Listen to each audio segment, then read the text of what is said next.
a esta nueva edición de las Jornadas de Historia de Ayamonte. 26 ediciones, 26 años de ponencias. Avalan la importancia que a lo largo de estos años ha tomado esta ciudad y al conocimiento de sus orígenes hasta nuestra actualidad. En los estudios que durante este tiempo se han ido exponiendo cada noviembre desde que se inició este acontecimiento allá por el año 1993 en el antiguo edificio de la Caja de Ahorros. Hoy, en este patio noble de este edificio histórico de la ciudad, convertido con el paso del tiempo en casa consistorial, iniciaremos la andadura de estas 26 jornadas de historia de Ayamonte. Es momento de mostrar nuestro más sincero agradecimiento a la excelentísima Diputación Provincial y, por supuesto, a la Universidad de Huelva por el apoyo que cada año prestan a la realización de este evento cultural. Quizás, y sin temor a equivocarme, el más importante que se celebre en la provincia de Huelva y que ha sido artífice de que otras poblaciones se empiecen a interesar por su historia, como lo hacemos aquí, en Ayamonte, pioneros que fuimos en ello. Pero es hora de comenzar el acto de hoy, que no es otro que la presentación de las actas de las pasadas 25 jornadas y conocer el programa preparado para estas 26 jornadas de historia de Ayamonte. Y para ello le cedo la palabra a mi compañera y amiga y archivera municipal, doña María Antonia Moreno Flores.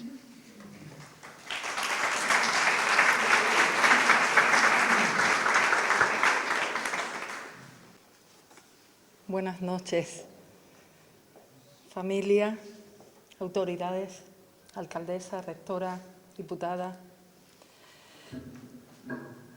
amigos todos de Antonio.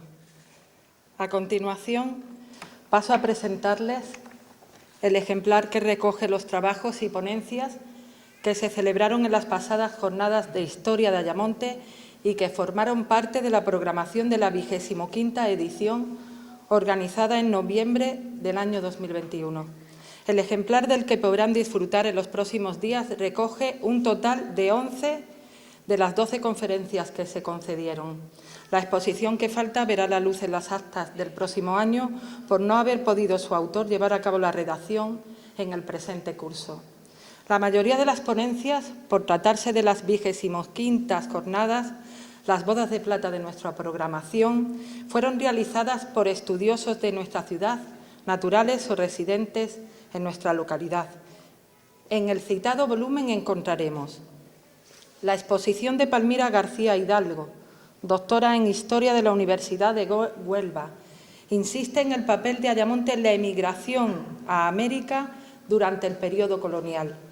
Manuel Jesús Feria Ponce, licenciado en Derecho y con máster en Patrimonio Histórico, da a conocer la contribución del comerciante y navegante ayamontino Manuel Rivero González en la Guerra del Asiento, en la que sus relaciones empresariales propiciaron que realizase acertadas labores de espionaje. Una servidora, junto al catedrático de Historia Contemporánea de la Universidad de Sevilla, Manuel Moreno Alonso, profundiza en los avatares sufridos con los valores propiedad de la familia Solesio y que a la muerte de Manuel Solesio Rivero, bisnieto de Manuel Rivero González, fueron divididos entre sus 4 hijos, los hermanos Solesio Martínez. José Saldaña Fernández, doctor en Historia en la Universidad de Sevilla, da cuenta de los primeros tiempos de implantación del régimen liberal en nuestra ciudad y de la institución municipal hasta buena parte del trienio, ahora que aún celebramos su segundo centenario. Antonio Sánchez González, doctor en Historia de la Universidad de Huelva, expresa aportaciones en lo concerniente al escudo y a la bandera municipal de la ciudad. Antonio José Garrido Duque, licenciado en Ciencias Económicas y Empresariales, expone un trabajo en base al informe realizado de la Plaza de Ayamonte, llevado a cabo por el ingeniero Ignacio Salas, bien entrado el siglo XVIII.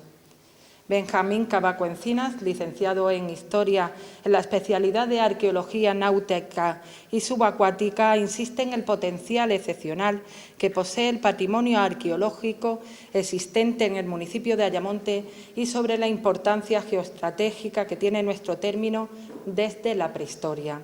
Luis Navarro Modet, licenciado en Historia, da a conocer acuerdos municipales y acontecimientos sucedidos en la década de los 60 del pasado siglo. Fernando Pesaña, doctorando en Historia en el Archivo de Vilarreal de Santo Antonio, profundiza en la arquitectura militar y en las fortalezas, fuertes, baterías y acuartelamientos de Vilarreal. Rocío Calvo Lázaro, doctora en Bellas Artes por la Universidad de Sevilla, analiza la evolución de la Semana Santa y la recomposición de las hermandades tras la Guerra Civil.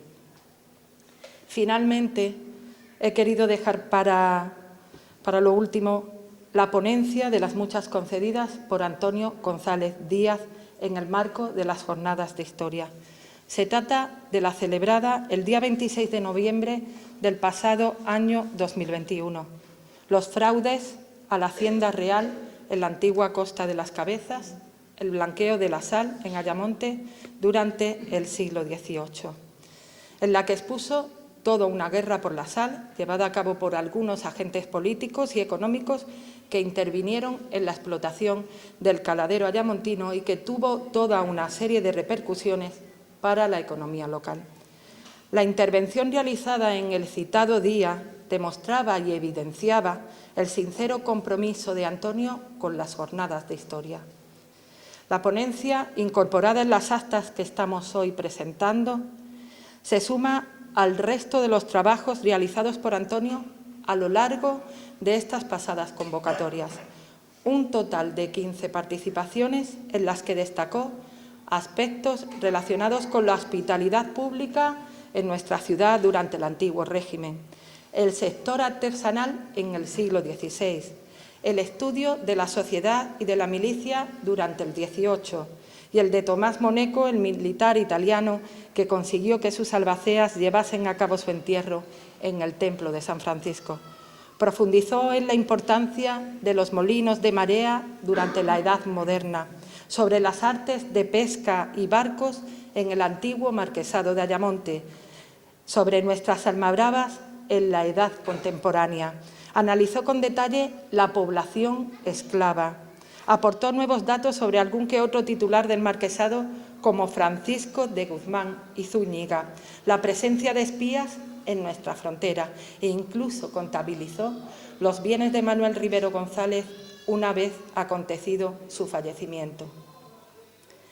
Gracias a él, el conocimiento de Ayamonte durante la Edad Moderna en estas numerosas ponencias y en otras publicaciones llevadas a cabo principalmente por la Diputación y por la Universidad de Huelva, descansa hoy en cimientos sólidos sobre los que debemos continuar en el estudio de nuestro pasado y, como no me cabe ninguna duda, le hubiese gustado a nuestro querido Antonio.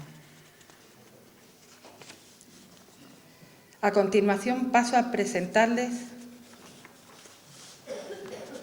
la programación de las 26ª Jornadas de Historia de Ayamonte.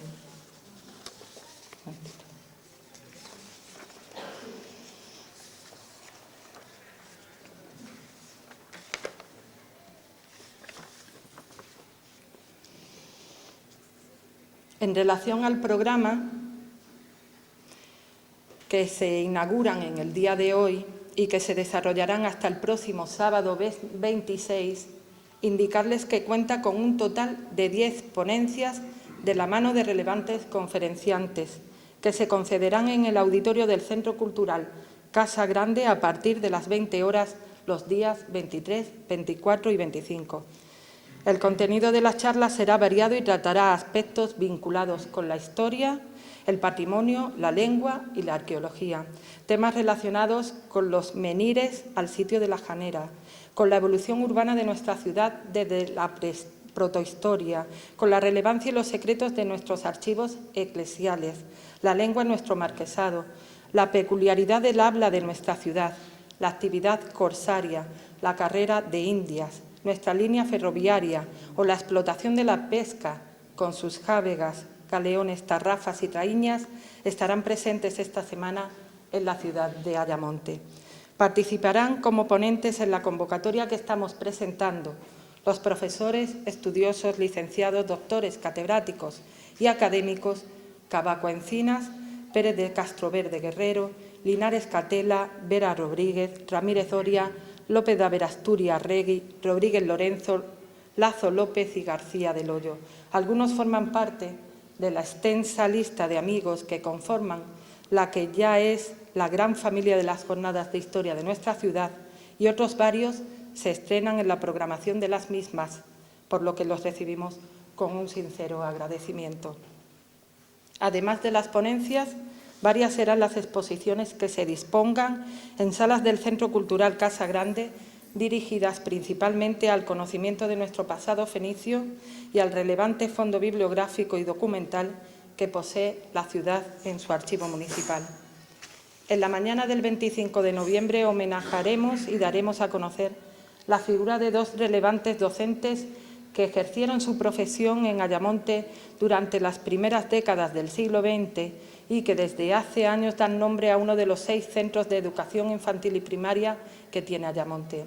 Me estoy refiriendo a Manuel Moreno Ocaña, primer alcalde democráticamente elegido durante la República en 1931, y Manuel Chacón García, fundador y director del periódico local El Eco del Guadiana, que vio la luz en el año 1929.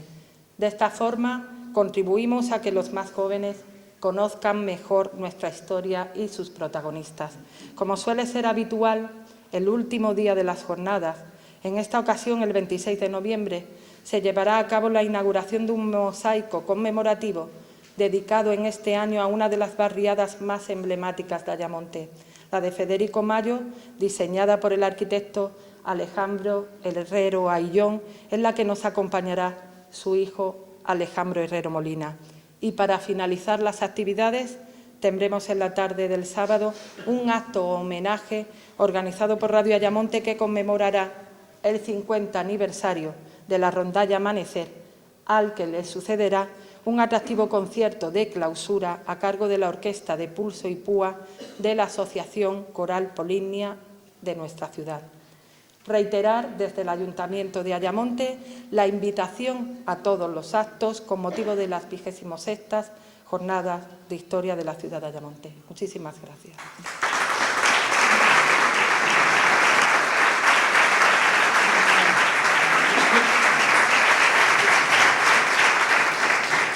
Pues tras la intervención de María Antonia Moreno explicando lo que va a dar de sí las jornadas de historia de este año, vamos a recordar lo que dieron de sí, y valga la redundancia en este caso, las 25 jornadas de historia de Ayamonte en imágenes.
Bien, llegamos a un momento de la noche en el que la emotividad se adueña de muchos de nosotros y no es otro que el acto que a continuación comenzamos. In memoriam al docente e historiador Antonio Manuel González Díaz, artífice y fundador de las Jornadas de Historia de Ayamonte, como decía al principio, allá por el año 1993, y que estoy seguro que sin su inquietud quizás hoy no estuviéramos celebrando este acto. Antonio ha sido un hombre querido y admirado por muchos de nosotros. Supo como nadie, y digo como nadie, mostrar la historia y contarla a cada uno de sus alumnos y conseguir que muchos de ellos disfrutaran en sus clases y se interesaran por todo nuestro pasado. Como investigador, sus frutos están ahí, ya lo decía María Antonia Moreno Flores al inicio de la presentación, en cada una de sus publicaciones, sus ponencias, en definitiva, en su legado. Antonio ha sido un hombre íntegro, de carácter muy afable, tranquilo, y del que me enorgullezco de haberme sentido amigo suyo, ya que cada vez que necesitaba algo de él nunca tuve una negativa, además de guardar gratos recuerdos de actividades en las que él quiso contar conmigo, tanto en Elías Guadiana como en otro tipo de eventos.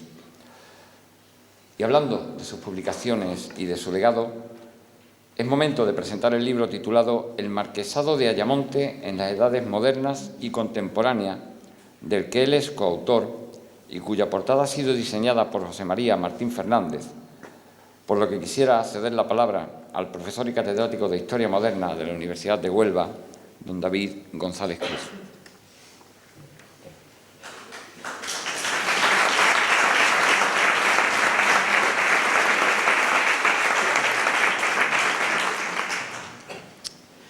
Ilustrísima señora alcaldesa de Ayamonte, señora rectora magnífica de la Universidad de Huelva,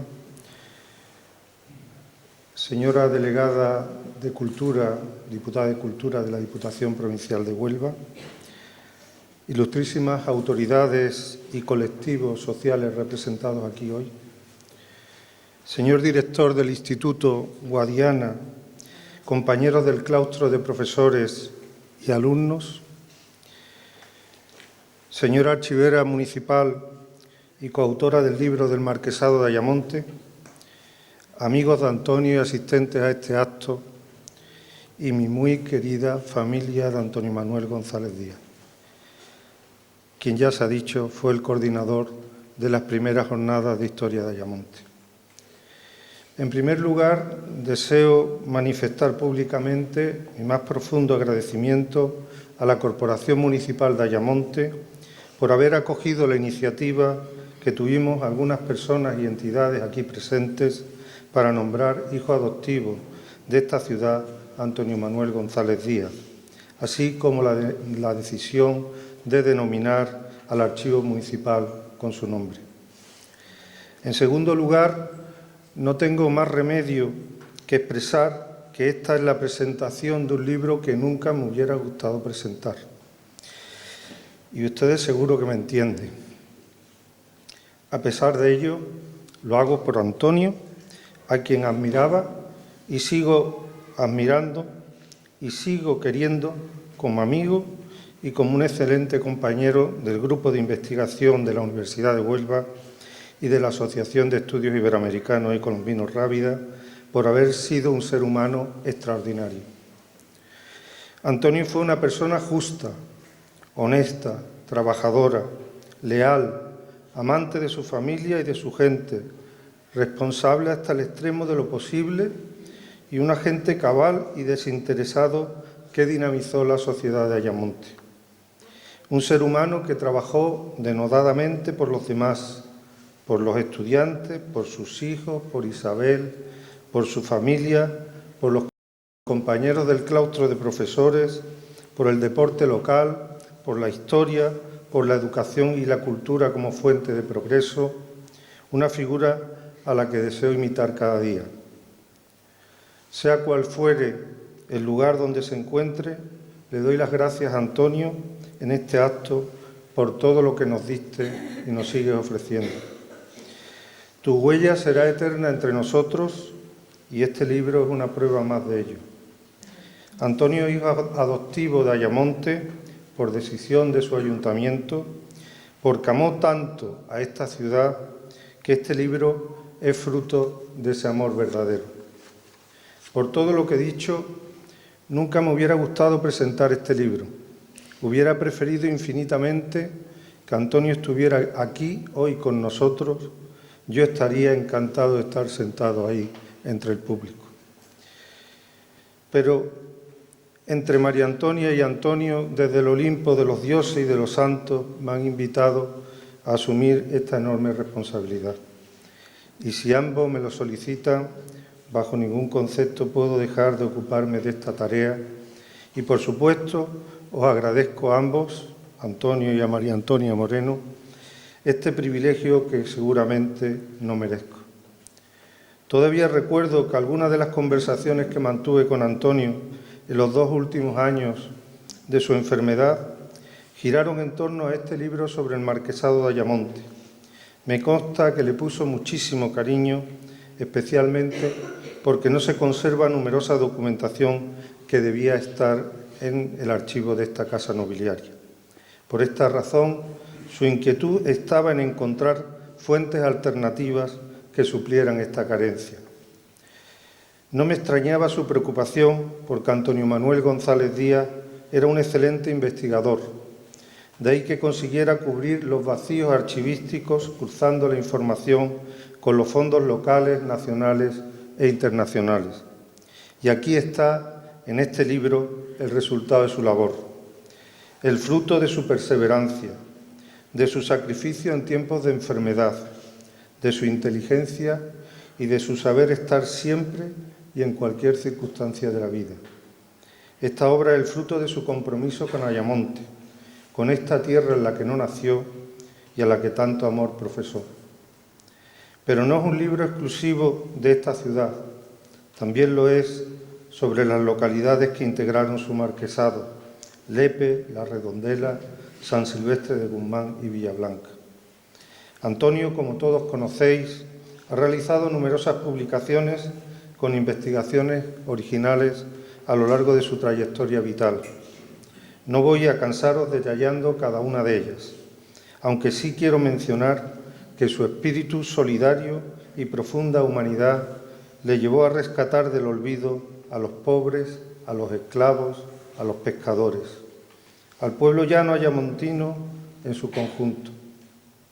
Y ahora, en este libro que presentamos hoy, a pesar de tener un carácter divulgativo de la historia del marquesado de Ayamonte, Antonio González también tuvo que echar mano de fuentes inéditas y de su espíritu investigador para reconstruir el pasado de este señorío y de sus relaciones fronterizas con Portugal, en el que había vacíos y silencios temáticos. Pero ahí estaba para solventar cualquier laguna historiográfica con su labor en el Archivo General de Simancas de Valladolid, en el Archivo Nacional Torre do Tombo de Lisboa, en el Archivo General de la Armada del Viso de Marqués de Ciudad Real, en el Archivo Histórico Nacional de Madrid, la Biblioteca Nacional de Portugal, el Archivo Histórico de la Nobleza de Toledo, el Archivo General de Indias en Sevilla, la Real Academia de la Historia en Madrid, el Archivo de la Real Chancillería de Valladolid, la Biblioteca Nacional de España, el Archivo General Militar de Madrid, la Biblioteca Nacional de Austria en Viena, el Archivo Diocesano de Huelva, el Archivo Histórico Provincial y fondos digitalizados como la Europeana o la Biblioteca Digital Europea, entre otros fondos. Además del Archivo Municipal de Ayamonte, los fondos parroquiales de esta ciudad y el Fondo de Protocolos Notariales. Sin duda, Antonio, en el manejo de todas estas fuentes, siempre demostró que era un gran profesional y, por supuesto, en este libro no será menos. En cualquier caso, esta obra es un ejercicio de síntesis dirigido a todos los residentes en las diferentes poblaciones del Marquesado y a cualquier lector para que se puedan acercar a su historia de manera sencilla y directa, sin artificios, de forma tan natural y tan llana como era la personalidad de Antonio González. Si nos adentramos a continuación en los diferentes capítulos de la parte dedicada a la Edad Moderna, el doctor González Díaz se remonta a la formación del señorío en 1287, una vez reconquistadas estas tierras a los musulmanes y tras ser vendido por el rey castellano Sancho IV a María Alfonso Coronel, esposa de Alonso Pérez de Guzmán, pasando a estar vinculado durante los siglos siguientes a los linajes de los Guzmanes y Zúñiga. Posteriormente, entre fines del siglo XV y principios del siglo XVI, este señorío jurisdiccional alcanzaría la condición de condado y más tarde, en 1521 o 1522, según sean las fuentes consultadas por el autor, logró la categoría de marquesado, hasta que finalmente fue abolido el régimen señorial por el liberalismo político, primero en las Cortes de Cádiz en 1811 y definitivamente mediante la Ley de 26 de agosto de 1837. Precisamente la vinculación entre sus señores y Ayamonte motiva la redacción de un apartado en el que Antonio dedica a los condes y marqueses que tuvieron la titularidad jurisdiccional de este territorio, a su palacio y propiedades en la localidad, así como a los puestos de responsabilidad que ocuparon como gobernador de Milán, capitán general de los dominios de Italia, capitán general de Galicia o virreyes de Nueva España, Cerdeña y Navarra, y demás servicios realizados a la corona en la administración, tales como el de presidente del Consejo de Indias. El doctor González Díaz continúa su exposición atendiendo a los cabildos municipales de las diferentes localidades del marquesado, deteniéndose en el sistema de elección, funciones y forma de gobierno de los capitulares, del alcalde de la mar, del alcalde mayor y del corregidor, nombrados directamente por los marqueses en el marco de una endogamia política regida por las familias que integraban las oligarquías locales. Entre ellos destacaban personajes como Manuel Rivero, que ostentó los cargos de teniente de corregidor y alcaide del castillo. Igualmente, ofrece un panorama sintético de las diferentes ordenanzas otorgadas por los marqueses para la regulación de la vida política, económica y social del conjunto de los municipios del marquesado, a las que Antonio González ha dedicado algunas publicaciones específicas con anterioridad. El siguiente apartado lo dedica a la demografía y estructuras sociales del marquesado, observando un crecimiento de la población en el siglo XVI que propició, en el caso de Ayamonte, la extensión de las viviendas del núcleo urbano desde el barrio de la Villa hasta la zona de la Ribera, que fue acompañada con la construcción del convento de San Francisco en 1527, la edificación de la iglesia de Nuestra Señora de las Angustias y del Hospital de la Piedad. De este modo, a fines del siglo XVI, superó los 5.000 habitantes. No obstante, el aumento demográfico continuó durante las 4 primeras décadas del siglo XVII como consecuencia de la Unión Ibérica que generó la integración de portugueses en la localidad y como resultado del pujante desarrollo económico propiciado por la estabilidad de las relaciones fronterizas. Sin embargo, esta tendencia positiva finalizó a causa del levantamiento independentista de Portugal en 1640 y por la recurrencia de varias epidemias de peste a lo largo de este siglo.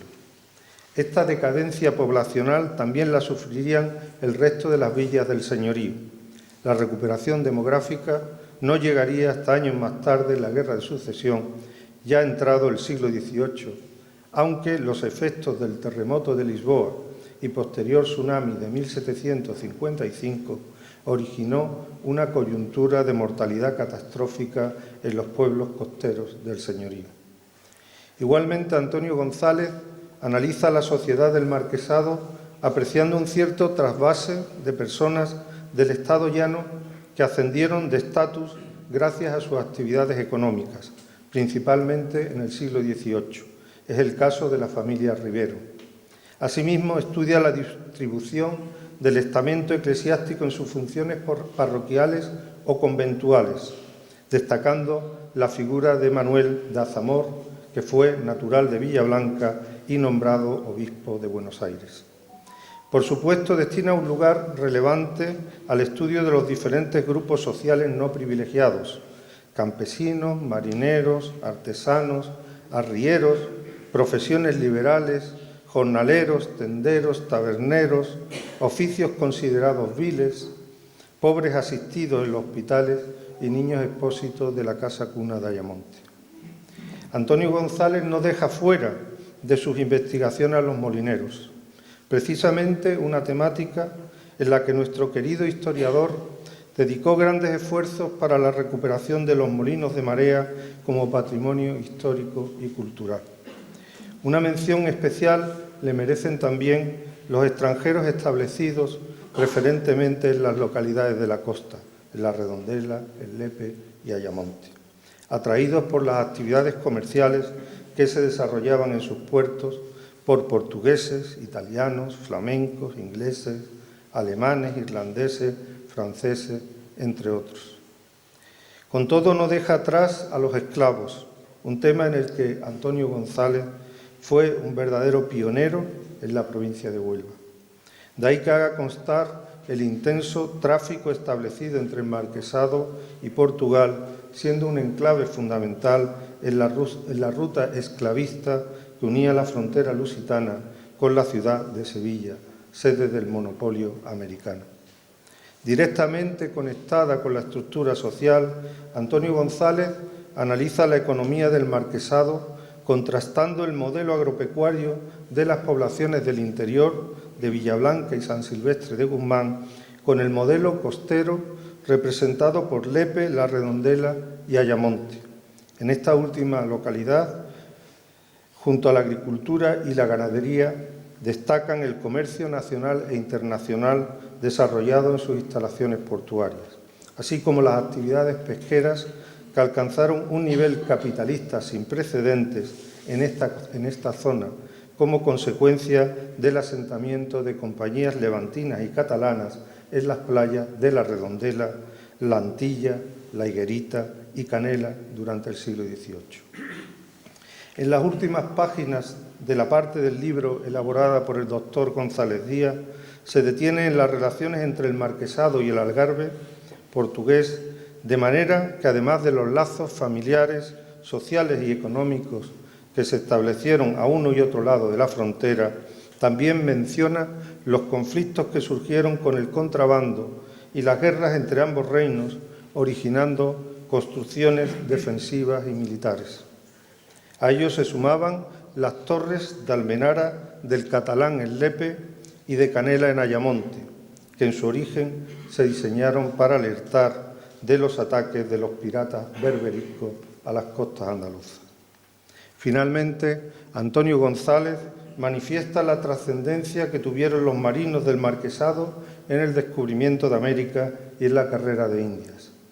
No en vano registra los nombres de los que participaron en los viajes colombinos y advierte que todavía a fines del siglo XVI el 62% de la marinería que se embarcaba para América procedía de las localidades de este señorío.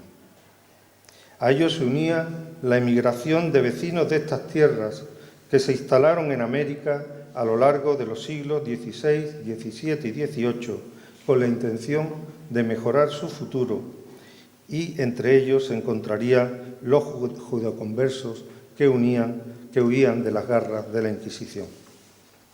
Sin duda, este libro es un excelente ejemplo de síntesis divulgativa y de investigación condensada que merece la lectura de todos los presentes y también de los ausentes en este acto en el que rendimos homenaje a la figura del doctor Antonio Manuel González Díaz.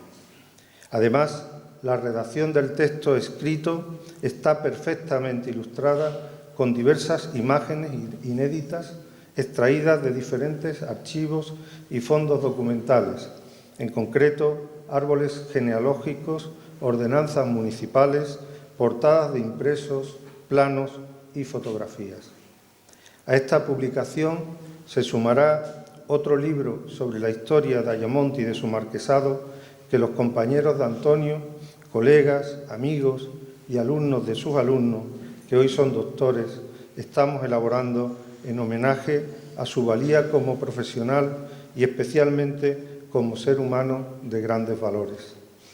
La verdad es que no sabemos qué más podemos hacer por él, por su recuerdo, por su memoria, por la semilla que sembró entre nosotros y que continúa fructificando. Por último, no puedo finalizar esta presentación sin que escuchemos las palabras de Antonio González con las que concluye su estudio del marquesado de Ayamonte, aunque en esta ocasión tenga yo que prestarle mi voz.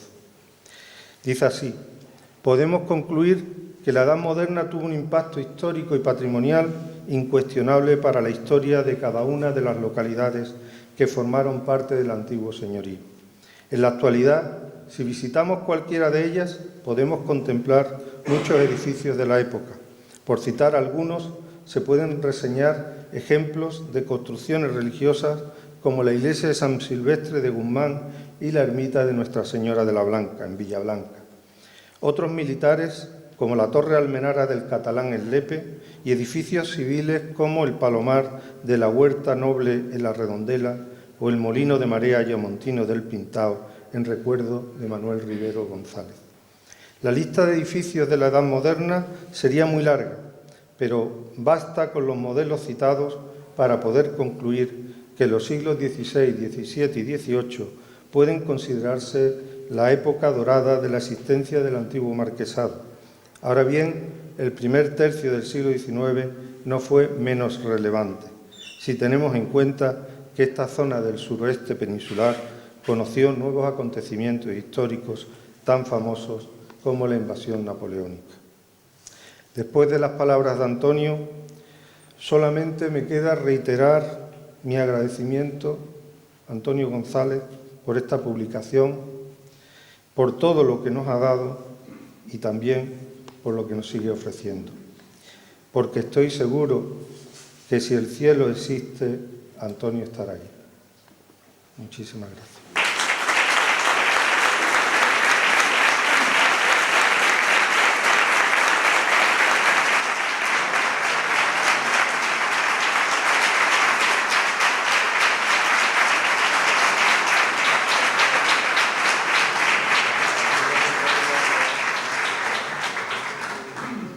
Ahora quisiera ceder la palabra a María Antonia Morelos Flores, coautora del libro.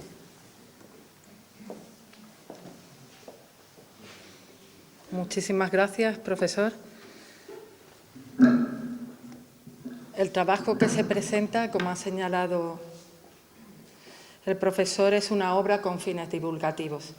En mi caso, aporto aspectos de unas villas que hicieron frente durante las tres primeras décadas del siglo XIX a numerosos cambios legislativos e institucionales, acompañados de una enorme debilidad y empobrecimiento, ocasionado por el elevado número de gravámenes y por el frecuente sostenimiento de las tropas.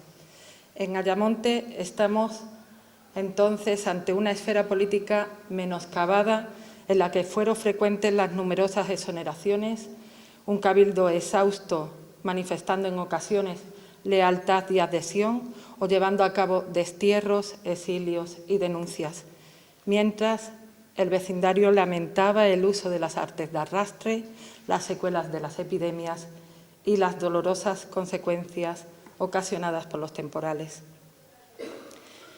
Durante las reuniones que compartí junto a Antonio, con el objeto de la celebración del aniversario del marquesado de Ayamonte, en más de una, se encontraba al frente de sus obligaciones docentes en tiempos incluso de enfermedad y de pandemia, entregado completamente a su profesión y al servicio de la historia. Buena cuenta de ello son su ponencia el pasado año, el ejemplar que estamos presentando e incluso un artículo aún inédito que en principio barajó para la revista de fiestas. Pero sin embargo, por su relevancia, verá la luz en otro soporte.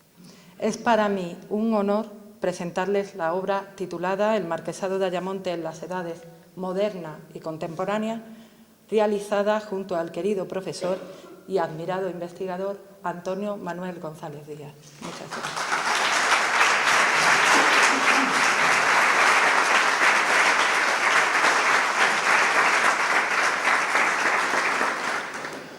A continuación, vamos a disfrutar con las imágenes de los vídeos titulados Calicaleros en Ayamonte y Arqueología hidráulica en la desembocadura del Guadiana, itinerario histórico por la ruta de los molinos mareales de Ayamonte, llevados a cabo en la década de los 90, siendo director del Instituto de Formación Profesional León Ortega, Aurelio Soto, y realizado por los profesores Antonio Manuel González Díaz, Francisco Javier Jarillo, Tomás López Abreu y Juan Manuel López Abreu, y los alumnos Francisco Javier Carnacea y Manuel Enrique Barroso. Deciros que veremos fragmentos de estos vídeos, pero que están disponibles completos en la página web del Ayuntamiento de Ayamonte en la sección de Jornadas de Historia, en www.ayamonte.es. Indicar también que el libro que se acaba de presentar está disponible a un precio de 10 euros. Ahora les dejamos con este nuevo vídeo.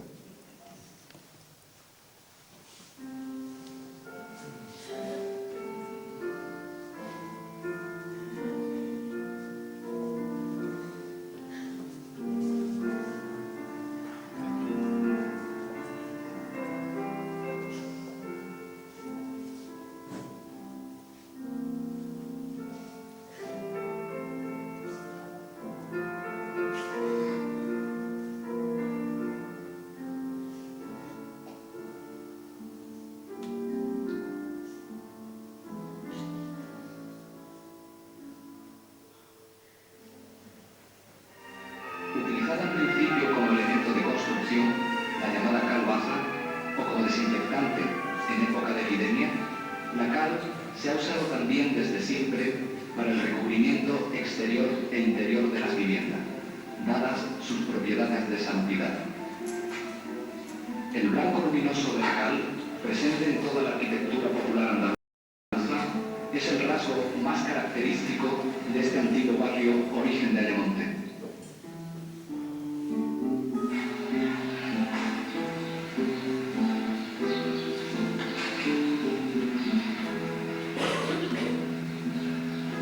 En el Archivo Municipal y de Protocolos Notariales encontramos las primeras referencias escritas sobre la cal y los caleros. Así, en 1598, Diego Romero y Francisco López de la Carnera vendieron al Niño Fernández la cantidad de 40 caíces, unas 28 toneladas de cal en piedra a 6 reales el caíz.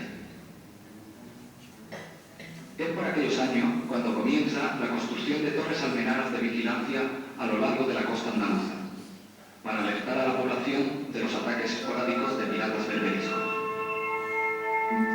Quizá la calabaza vendida por aquellos primeros caleros de los que tenemos referencia sirviera para la edificación de la Torre de Canela en los esteros del Guadiana, una de las que el paso del tiempo mejor ha conservado.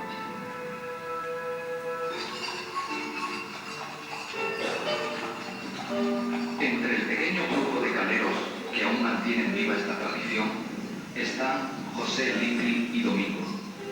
Como hicieron sus antepasados, el Litri conduce su recua de mulas hacia la pedrera. Aquí comenzará la primera y dura tarea del calero, la extracción de la piedra caliza, que una vez transformada será cal. Por lo general, las pedreras o canteras suelen arrendarse a los propietarios de las fincas donde se encuentran. El litri se sirve también del compresor y del martillo neumático, que le facilitan el duro trabajo. Los hornos u hornillas, si son más pequeños, donde se lleva a cabo la transformación de la piedra en cal mediante un proceso de cocción, suelen construirse por los maestros artesanos aprovechando un desnivel del terreno. En la construcción del horno se utilizan diversos materiales, sobre todo una variedad de piedra pizarra llamada entre los caleros piedra fea, capaz de soportar elevadas temperaturas.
Estas tierras, que en un principio pertenecieron a la Orden de Santiago y posteriormente a la familia de los Guzmanes, han estado dedicadas fundamentalmente a los cultivos de secano. La producción debió llegar a tener cierta importancia, como lo prueba la existencia de numerosos molinos de marea, situados en las marismas del Guadiana que rodean a Ayamonte. También los cultivos de regadío, introducidos por la cultura árabe con norias y acequias, diversificaron la producción. Trigo, cebada, garbanzos, olivos, almendros e higueras alternan desde entonces con frondosas huertas. La posibilidad de embalsar agua aprovechando la configuración natural de los caños y estructurando los esteros en espacios cerrados permite también la obtención de energía hidráulica. Esta energía mecánica, producida por el desnivel entre la pleamar y la bajamar, aumenta considerablemente cuando la salida del agua embalsada se canaliza por medio de un potente conductor.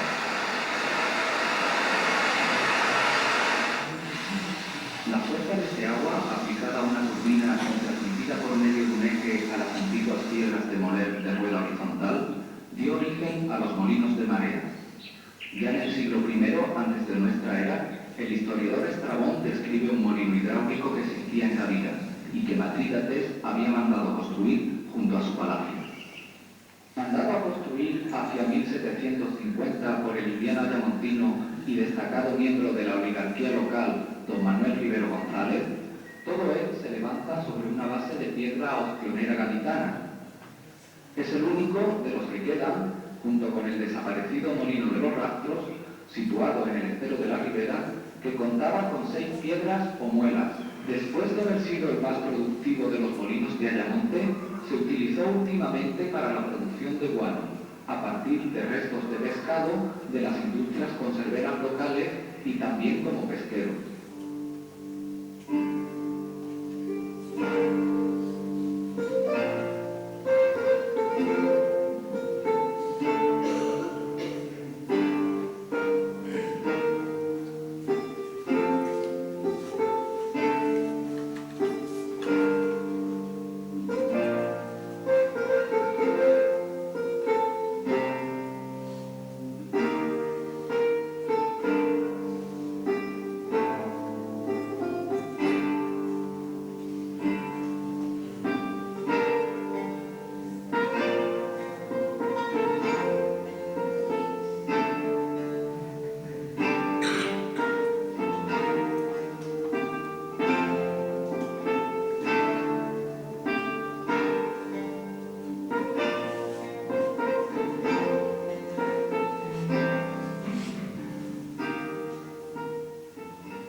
Bien, llegamos ahora al momento del acto institucional de esta noche de reconocimiento al historiador Antonio Manuel González Díaz con la entrega del cuadro con el acta de aprobación del título de hijo adoptivo de la ciudad de Ayamonte, así como denominar con su nombre al archivo municipal.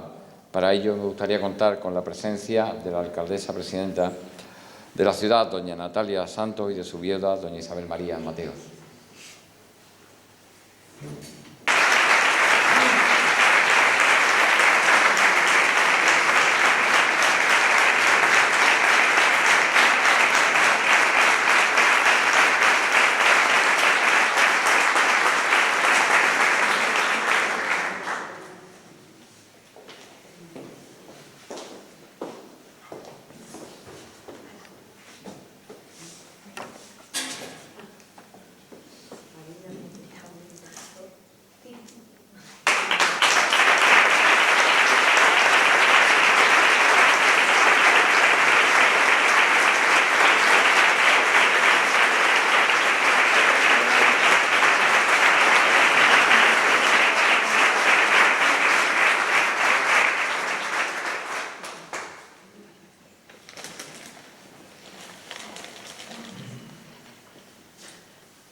Ayuntamiento de Ayamonte y a todas las personas que están aquí con nosotros hoy recordando la figura de Antonio.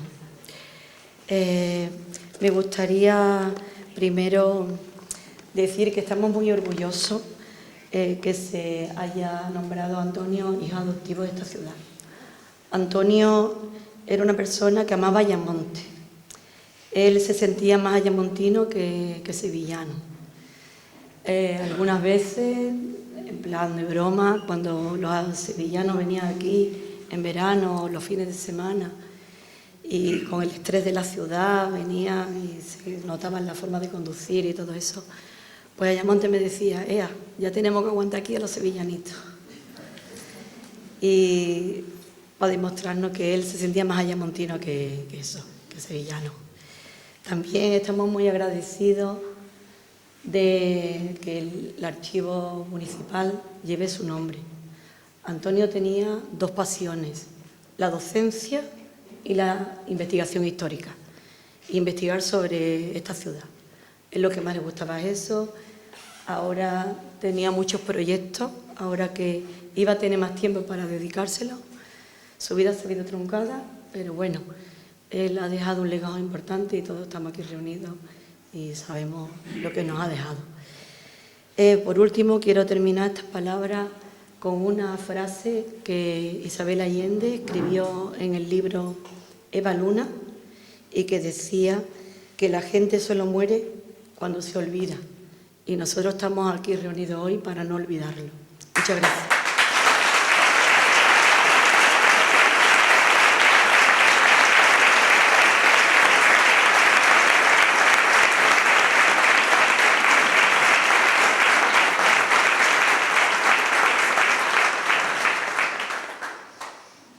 Pues estamos llegando al final.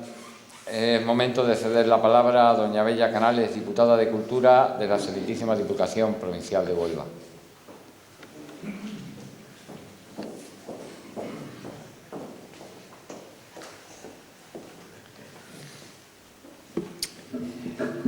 Gracias. Buenas noches, alcaldesa, vicerrectora, familiares de Antonio, amigos y amigas de Ayamonte.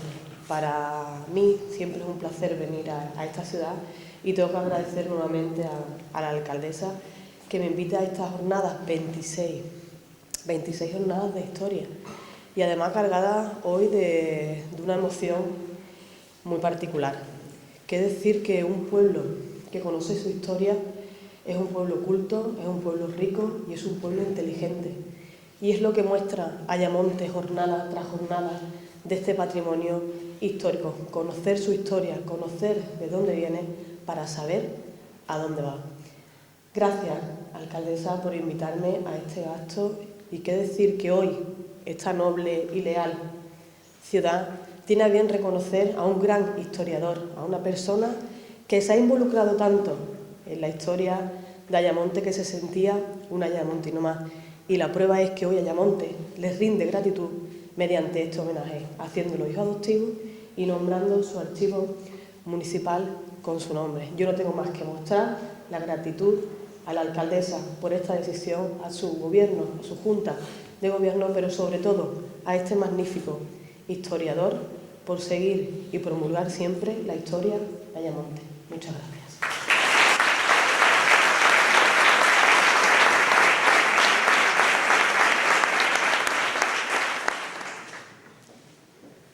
A continuación tiene la palabra doña María Antonia Peña, rectora magnífica de la Universidad de Huelva.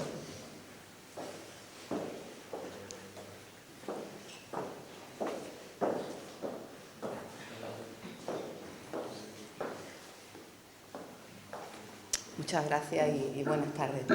Señora alcaldesa, señora diputada de Cultura de la Diputación Provincial, autoridades, familiares, amigos.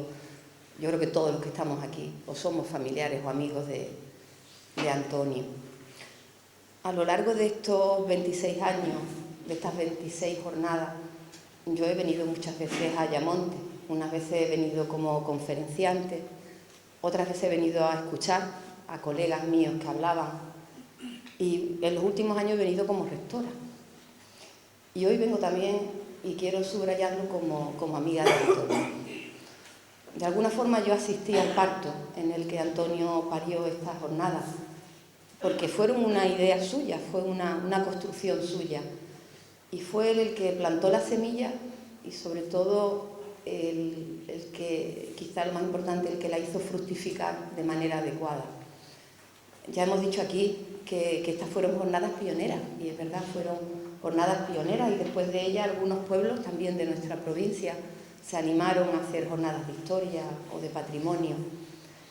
Pero yo, por lo que sé, creo que las primeras fueron las de Ayamonte. Y se convirtieron en referenciales porque Antonio estaba ahí. Porque desde el principio Antonio tuvo claro que las jornadas no podían ser un foro solo de divulgación o de erudición o para recoger el trabajo de aficionados locales, sino que desde el principio él quiso que las jornadas fueran un foro de investigación, donde realmente lo que se trasladara en ellas fuera el producto de trabajo serio, riguroso, bien hecho, como tenemos que hacerlo los historiadores. Y yo creo que esto era porque, aunque Antonio es verdad que era profesor de secundaria y como acaba de decir Isabel, la docencia era su pasión y me consta que era un magnífico docente, porque cuando sus alumnos llegaban a nuestras clases en la Universidad de Huelva hablaban de cómo había sido su profesor de historia. Pero aparte de esto, yo siempre he pensado que Antonio tenía dentro de él un universitario escondido, tenía dentro un latido universitario, un espíritu universitario como el que reconocemos en esa institución tan importante que es la universidad. Antonio era un universitario porque no tenía por qué hacerlo, su trabajo era ser docente y sin embargo tuvo siempre una enorme vocación histórica y un enorme compromiso con la investigación.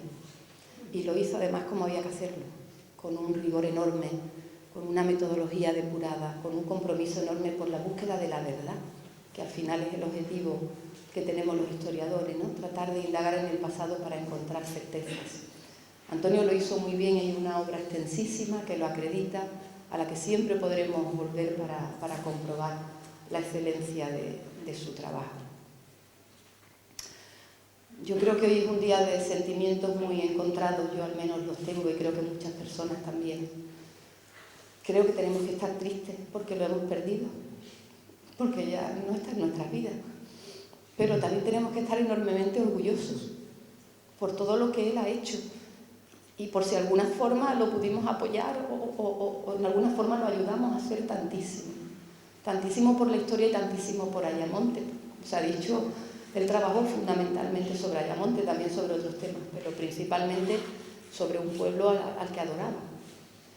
Y creo que además de estar tristes y orgullosos, pues aunque parezca contradictorio, tenemos que estar felices. Yo a veces me pongo muy triste y otras veces me pongo muy feliz de haber tenido a Antonio en mi vida. Muy feliz de pensar en el tesoro enorme de los recuerdos que tengo con él. Verán ustedes, yo desde que Antonio nos falta, yo me pongo a veces a pensar y no encuentro en ninguno de mis muchísimos recuerdos con él ni un mal gesto, ni una palabra, ni un comportamiento reprochable, nada, nada que pudiera ser una pequeña mancha, no encuentro nada. Y eso es raro, porque incluso creo que todos tenemos amigos a los que queremos, pero a los que les ponemos sus peguitas, porque también conocemos sus defectos. Pero de verdad lo digo sinceramente, yo no puedo decir ningún defecto de Antonio, ni en el plano profesional, ni en el plano personal. Yo pienso en Antonio y pienso en cariño, en simpatía, en generosidad infinita, en una lealtad como amigo que rara vez se encuentra, porque también algunas veces los amigos nos dejan tirados, nos defraudan. Y sin embargo eso era imposible de encontrar en Antonio. Pienso en Antonio y pienso en entusiasmo por seguir indagando en la historia, por seguir trabajando, incluso por hacerlo cada vez más. Entonces eso, de alguna forma, creo que me da la parte de felicidad o de consuelo que en algunos momentos necesito. Yo creo que cualquier homenaje que se le haga a Antonio va a ser merecido. Me consta que ya ha tenido algunos porque él trabajó en ámbitos muy distintos y cualquier homenaje va a ser un homenaje merecido, pero creo que especialmente gratificante el de hoy, ¿no? El que, aunque sea con un documento en un cuadro, se le reconozca como lo que es hijo de Ayamonte, vale, pues adoptivo, como cuando los hijos son... Gracias. Y creo que el reconocimiento de hijo adoptivo es muy merecido. Y este otro reconocimiento creo que también es un reconocimiento de justicia, ¿no? De que de alguna forma, aunque todos los que estemos aquí sigamos recordándolo y sus libros van a quedar ahí, es su mejor herencia, ¿no? Lo que incluso generaciones futuras van a seguir consultando. Pero el que el archivo municipal lleve este nombre es también muy importante, porque de alguna forma inmortaliza a una persona excepcional. Yo siento mucho haberlo perdido, pero agradezco mucho haberlo tenido. Muchas gracias.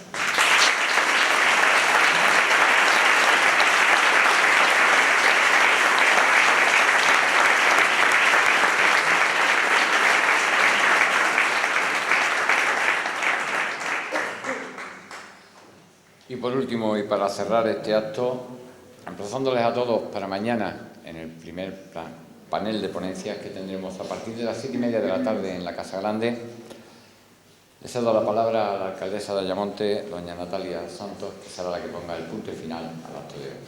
Gracias a todos.